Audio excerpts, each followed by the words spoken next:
My name is Jim. I've been clean and sober since 2006.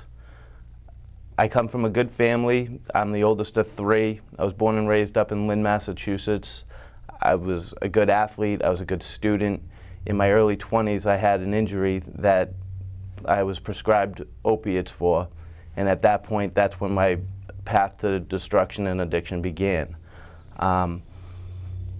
Never in a million years did I think I would end up the places that I ended up, and it was all because I wasn't willing to surrender at the time. I didn't understand addiction. I didn't think I could be an addict. How could I be? I'm from a good family. I was a good student. I was a good athlete. This wasn't the life that I was supposed to have. When I was struggling, I didn't know what I was going to do. Even though I had a good family, I didn't feel that I could go to, I couldn't go to them. They didn't understand what I was going through. They had their own questions where, how could this have happened to their son? And at the same time, I sat at home thinking, how could this have happened to me? When I finally got sober in 2006, I was able to have a new life, and I'm forever grateful for that. You know, through my addiction, I did things that I never thought I would do. I stole from my family. I stole from my friends. I lost jobs. I was a shell of the person that I was supposed to be. I was suicidal. I didn't know what I was going to do with my life, and my 20s were awful. You know, when I think back to where I was and where I am today, I'm just so grateful that I had the chance that I had. You know, I can still remember that day, the day I hopped on a plane and came down to Florida for treatment, calling up my EAP coordinator and explaining to him that, you know, I was willing to do whatever it took.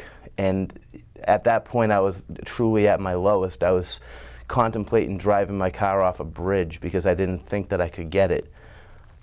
Man, was I wrong. You know, I came into treatment and something finally clicked. I was finally desperate. I was finally willing to do whatever it took. And that's when my life began again at the age of 28. December 1st is the day I'll celebrate 9 years clean, and man, I can't believe where I am today.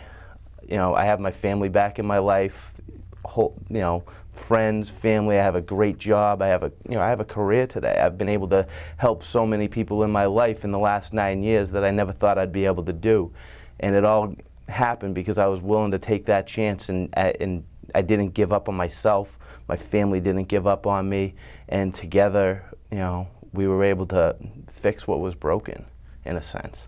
You know, I don't know what else to really say at this moment other than I'm just truly grateful for the opportunities that I've had. You know, if you're struggling, don't be afraid to ask for help. You know, I was that kid. It couldn't have happened to me. There was no abuse. My family was there for me. You know, there were no problems. I was a good student, good athlete, popular in school. You know, how could I be an addict? You know, people are wrong about addiction. They don't understand that it can happen to anybody. It doesn't discriminate, you know, and I'm living proof of that. I still have some family and friends that don't understand it wholeheartedly, but they do understand that I had a problem and I was willing to get help, and you know, I'm better today than I was 9 years ago, and that's all it needs to be.